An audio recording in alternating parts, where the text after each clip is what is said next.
Kamaru, obviously this fight is kind of strange because it all came together on 6 days' notice, and over the last couple of days, since Jorge took the fight, a lot of attention has been paid on him. In a weird way, is that kind of taking the pressure off you because he's kind of had to do the media, he's kind of had to answer all the questions, and you've kind of got to sit back and kind of do your own thing. Yeah, I mean, times like things like that don't really bother me because I know I've prepared myself and I've done all I can to control what I could control. So that's all on him. I mean, he took the fight on short notice, but let's not let's not think that he hasn't been training for this. Like he has to train for one guy, and that's me. And I was training for a completely different guy. But every time you step in as a champion, you're gonna feel pressure. But that's what champions do, is how they are able to get over that. To that point, we've seen that, short notice for him is being talked about, but there's also a short notice factor for you because, Gilbert Burns is a much different fighter than Jorge Masvidal. And I don't think anyone would have blamed you if you said, I don't want to fight a different guy on 6 days' notice. So why were you willing to do that? And what was it about this matchup that you still felt so confident, even with only 6 days to feel confident facing a guy like Masvidal? Fighters fight, especially champions. I've kind of built myself just working day in and day out and training for each and every different styles, each and every different opponents. So it didn't really matter. I trained and was prepared to get into a scrap, and it didn't matter who the face was at the end of the day. So it doesn't matter. Fight is a fight. I'm going to get in there. I'm going to do what I do. One of the things that you did so well with the Colby Covington fight was, despite all the crazy things he was saying, you just kind of separated yourself from that and went out there and you were all smiles during fight week. And then you went out and obviously had a great performance, knocked him out in the fifth round. I know there's been a lot of bad blood between you and Jorge leading into this fight months ago. But can you carry that same kind of demeanor into the fight where you separate all the personal stuff and just go out there and put on a performance? That's me personally. Like I said, when I put in the work, and I know that I put in the work. The only thing left to do is just go out there and perform whatever he says or does, or his management team or any of them say or do. That doesn't have any effect on me. I'm stone. I see no face, and I get in there and I take care of business. And last question for you, Kamaru. You said when you tried to land this fight on short notice, you wanted it in an empty arena. You wanted the sound of your punches to land. And I know you've told me many times that, breaking an opponent, beating a guy over 4 or 5 rounds is actually a better way for you to win. You enjoy that more than a first round knockout, things like that. Now here's your chance. Empty arena, short, all the things that we're playing. Is that kind of in your mindset again, that thing you were talking about originally on Instagram? And then I know we talked about it again afterwards. Yeah, absolutely. There's a different fight that you fight as a fighter. There's a different fight that you fight with yourself internally and mentally when you're fighting somebody, and sometimes you can kind of get lost in it when you're in a stadium full of 20,000 people, and that could actually uplift you, or sometimes it can be a detriment. But when you have to fight that fight and there's no other voices but that voice in your head, and then now you got a guy beating your ass and he's talking to you and telling you things and letting it be known just his dominance over you. It's it's another level of breaking somebody mentally. Like there's a reason why I love to break guys over the course of the entire fight, because you land a quick punch and you knock the guy out in the first round, and the guy can carry on his career saying, "Oh man, if I had just protected myself against this, I got caught. That was it. I got caught in this submission. I didn't know it. I didn't this and that, blah, blah, blah." There's different type of excuse. But when you beat their ass from start to finish the whole time and outclass them completely, it breaks them internally. It takes something away from them that they can never gain back. That's a fight they don't want to fight again. Thank you, Kamaru. And we will take our next question from Jim Varsalone with the Miami Herald. Yeah, thank you, champ. I'm wondering first, what is it like being there at Fight Island, being part of this super card mega event, and then also some of the disappointment when Gilbert got tested positive and possibly not being able to fight on this big event?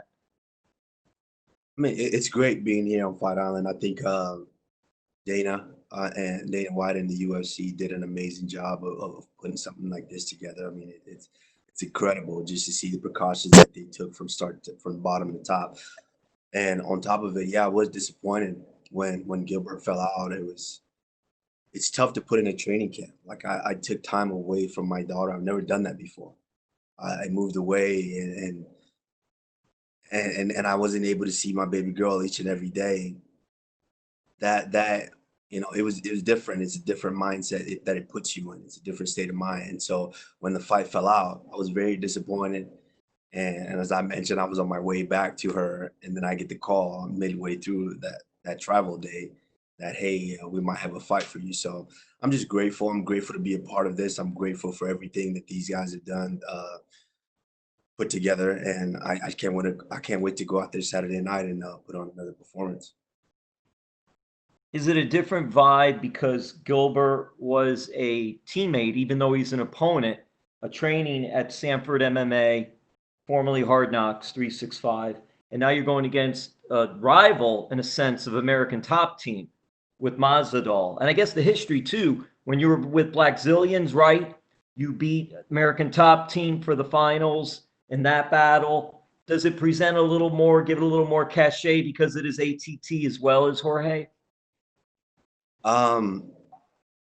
For that, in that aspect, the fact that it is ATT, I guess, because I know Dan Lambert very well, and it's another one that I get to put a check by. I pretty much ran through everybody in that gym, every welterweight they have in that gym, and yeah, in that aspect, it will be satisfying, and also for what Glenn Robinson started with the Black Zillion, this would be satisfying. But towards the end, I see no face, whether it's Gilbert Burns, whether it's Tyron Woodley, whether it's Kobe Covington or Jorge Masvidal. I see no face. By the time we step in there, they have to step, in front of the Nigerian Nightmare. And Champ, what about the time difference in this, in the sense of you all be fighting so early, and what things have you been doing to adjust to prepare for that and get ready for that? Yeah, I mean, that's going to be a little tough, but I've kind of tried to put Are you myself. a morning person, Champ? I am. I am definitely a morning person. For me, it doesn't really matter. Morning or night, I can do them both. It just depends on what the task at hand is. And so if I know I have a early boxing session, maybe 6 a.m. or 7 a.m., that's not a problem for me. I'm going to get up and I'm going to go get it done. And so I think early morning here, by the time I fight, is going to be equivalent to nighttime back home. So it really doesn't make a difference.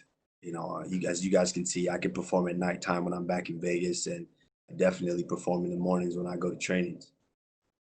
And lastly, for me, just curious, did Henry Hoof make the trip now? I know, right? Am I right on this, that he was sort of out of the training element of it because you had Gilbert and you, but now that Gilbert's not fighting, is he able to come on board to be there for the fight, or you have others with you for the fight? No, my coach is Trevor Whitman for this fight. I trained with Trevor. I put in the camp with him. Of course, George Santiago, my grappling coach, has been with me from the start. They made the trip, and they're here with me. All right. Thank you, Champ. Thank you. We'll take our next set of questions from Mojang Wu with Hupu Sport. Hi, Champ. This is Hupu Sport from China. So when people give credit to Masvidal for taking the fight shortly, people may forget about you are also the one who has to fight with risk. So we know you have a good training camp, but it wasn't designed for Jorge Masvidal. So what kind of a strategic adjustment will you make for him on Saturday? That's the thing about me and the type of fighter that I am and the style that I fight. It doesn't matter who it is. My style is geared to just breaking and dominating each and every opponent, whether you're a striker, whether you're a grappler, whether you're a wrestler or kickboxer. It doesn't matter what style you have. My goal is to impose my will and get them out of there. That sounds awesome. But early in this week, Masvidal said he has one clear thought of your skill level. He said no matter how good you are or not, he predicts his fight will be ended by a couple knockout. So what would you react to his preview like this? And what do you think Masvidal? Do you think Masvidal has prepared his force for his capacity for this fight? I mean, that's what they all say, that this is like everybody's making a lot of, oh, he's getting a lot of attention. That he's supposed to. At the end of the day, Masvidal is the biggest, baddest opponent that I've faced up to this date. And they're supposed to make a big deal out of that because he's no slouch. I know that he's tough. I know that he's gonna present a different challenge. But that's my job. That's why I'm the champion. That's why I'm on top of it. We've seen previously, my previous opponent said that he was gonna leave me out on a stretcher, just like Masvidal just said. He said that he would leave me in a pool of my own blood, and they would carry me out on the stretcher. And the opponent before that, Tyron Woodley, said if it came to wrestling, he'd kick my ass. If it came to jiu-jitsu, he'd break my arm. If it came to striking, he would knock me out. We all saw how that turned out. So, it's the story of them. That's what they say, just to try to build themselves up and hype themselves. But, very quickly when they step in there, their dreams of being champions turn into nightmares very quickly. Thank you so much, champ, and good luck on Saturday. Thank you. We'll take our next questions from Nesta McGregor with BBC. Hey, hello, Kamaru. How you doing? Greetings from the United Kingdom. You've mentioned being away from your daughter for a long time and for the first time. How reassuring has all the testing been, and how many times have you been tested leading up to Fight Island? So far, I've been tested 4 times in this whole process. So from last Thursday to today, 4 times so far, and I believe we have 1 or 2 more to go. So definitely all the precautions have been taken, and after I go out there Saturday and get my hand raised, I'm glad to know that I'll be returning back home to my daughter COVID free. Okay, I've seen a quote from you where you said you're going to bless his face with your fists for 24 minutes. The fight is scheduled for 25. So would you be disappointed in a first round knockout then? Is this all about punishment and teaching Masvidal a lesson for you? That's my goal always. That's my goal, is to teach a lesson. And it didn't just start with fighting. It started all the way back in wrestling. I'm the type of guy in the wrestling world who I'd rather take a tech fall over a pin. I'd rather beat a guy with such a wide margin that they never, ever dream of competing with me again. And so that's kind of how I approach the fight game. Is, of course, I'm not gonna lie, I'm gonna take it. If I knock him out in the first round, I'm absolutely gonna take it and go home. But I want to break him mentally. I want to break his spirit. It's something about a man. When you break his spirit, it's just something about him. Every time he walks by you, he knows that you are a better man than him. So, that's ultimately what I want to do to him. Yeah, and apologies for repeating this question, but it's just for my own purposes. We've already mentioned no fans, and sometimes, when you land that first blow that wobbles your opponent, the roar of the crowd gives you added adrenaline. Do you think having no crowd, you'll miss that at all? I would miss it in the sense of when I watched the whole Covington fight over again, just that moment when you finally deliver that blow, that finishing blow, the roar of the fans. It's great for optics and for the senses, but at the end of the day, that doesn't sway my performance in any way, because when I train, you don't train with the crowd. My sparring sessions, I make sure that there's no one really there. There's no music. There's no outside distractions to where I'm locked in, and there's maybe 4 or 5 people there, my training partners and my coaches. So it's not going to make any difference whether there's a crowd or there's not a crowd. My objective is going to be the same. Okay, and a final question for me. You are the Nigerian nightmare. Every time you fight, you have, a continent on your back. All around the world recently, we've seen protests about discrimination and inequality. A message for, Africa, and also, are you going to do anything to mark Black Lives Matter or show support in any way for any of these causes? I mean, absolutely. As a Black man, not, living in America and just kind of seeing all of the things that have taken place. I mean, we've been seeing it for years. It's just I'm glad that it's brought to the forefront now, because I think the world is really tired and they just really want to change.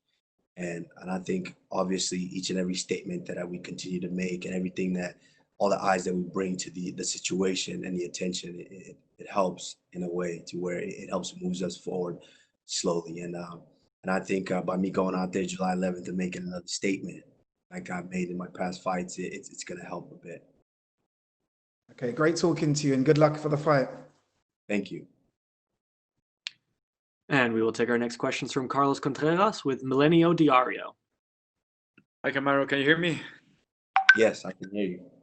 Hey, Kamaru, can you just take me for those last 6-5 months where you heard first from Dana that he wanted this fight to happen in fight week, and everything? I mean, I don't know, the pandemics, Gilbert coming up, and Jorge not signing the contract. How much has been through your mind after you were, I don't know, maybe think of this fight in February and all that happened all the way through July?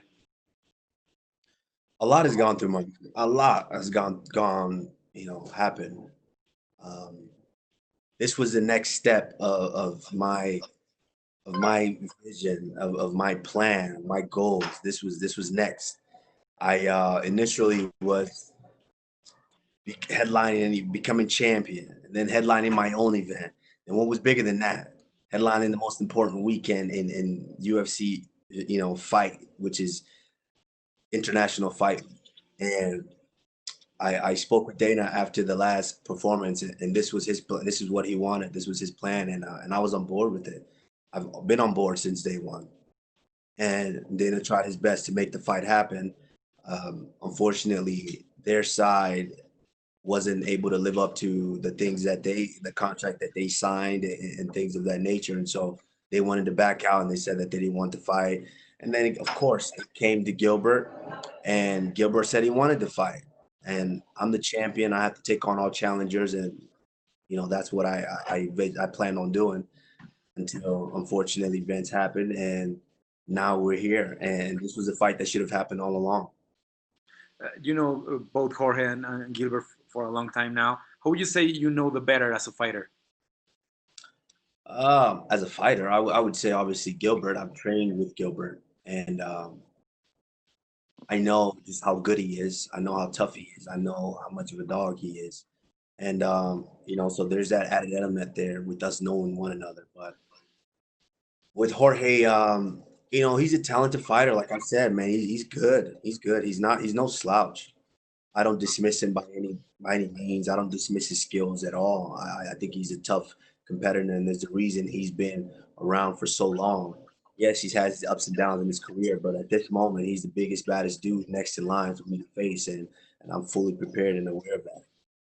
We're all assuming this fight is going to sell more pay-per-views with Jorge, since Gilbert had a big streak, but he's growing his popularity just this year. Jorge is a bigger name. Is this true? Is this a bigger deal for you in terms of selling?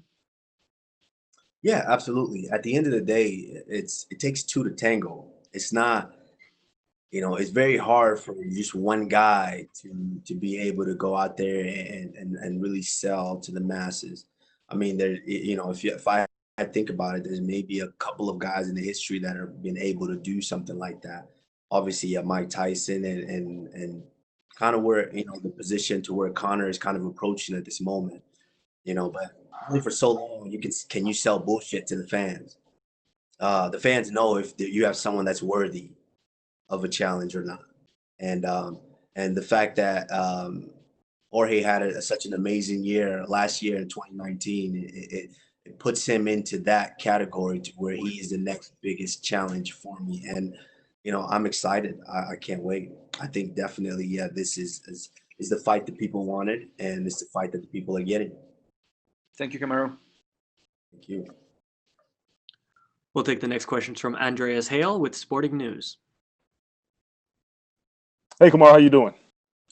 I'm wonderful. How are you?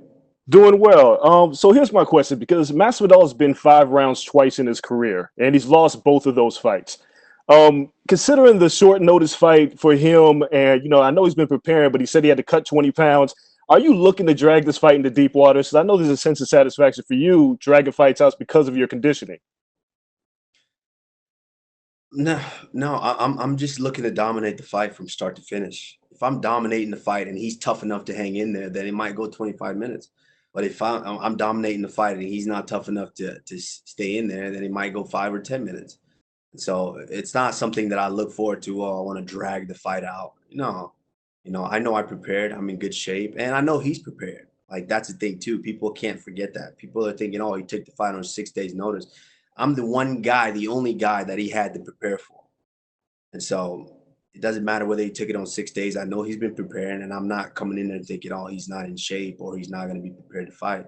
Yeah, he had to cut 20 pounds, but yes, I had to cut 20 pounds too. I still got over 10 pounds to go.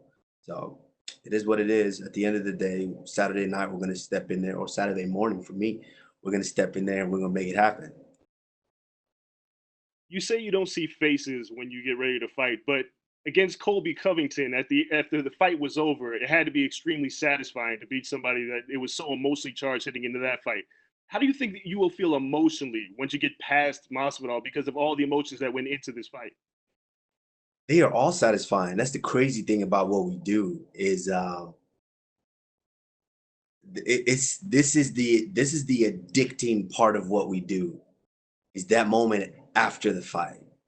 I can't wait. I was speaking about this yesterday. I can't wait to get home and get on my couch, close the doors, order some Thai food, and me and my daughter just watching Netflix. That's the most addicting moment to me in this whole process is being able to go home, mission accomplished, bank account full of money, and you're just on the couch eating Thai food, watching Netflix. That's the best feeling in the world for me, and I can't wait to repeat that.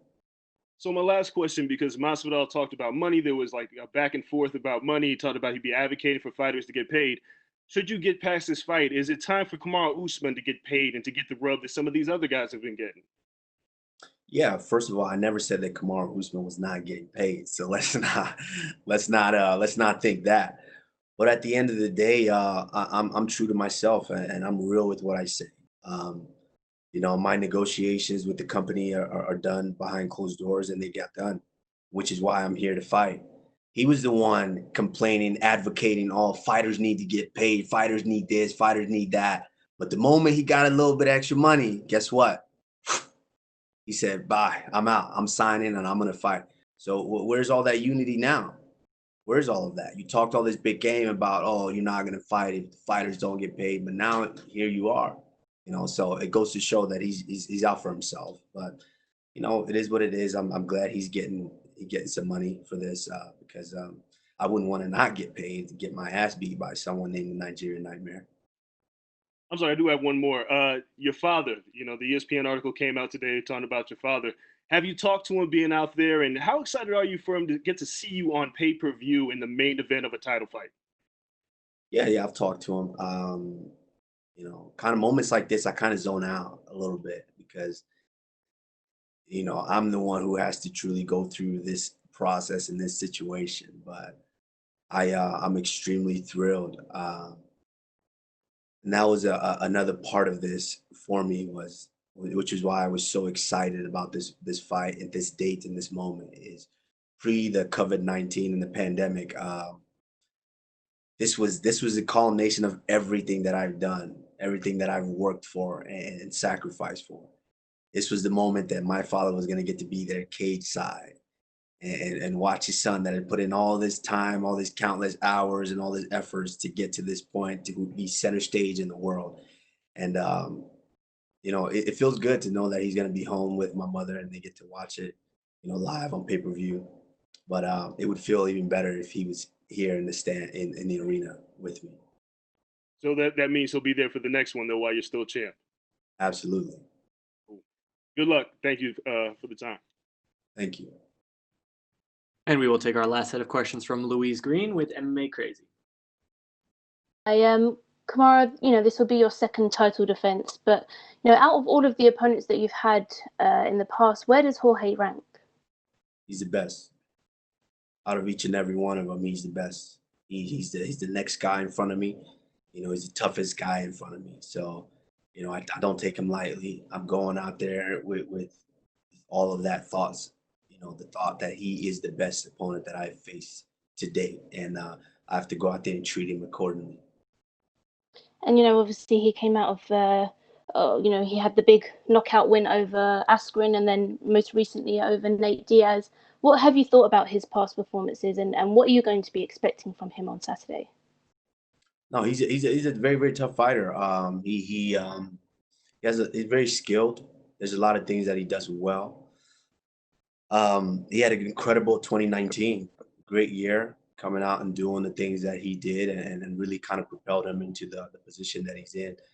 But you know, my job is always to go out there and derail all of that. My previous opponents were doing the same. The one before that had 3 or 4 title defenses back to back to back, and I went out there and made him look like an amateur. And the last guy was on a 6, 7 fight win streak, dominating performances, and I went out there and still got the job done. And nothing changes here.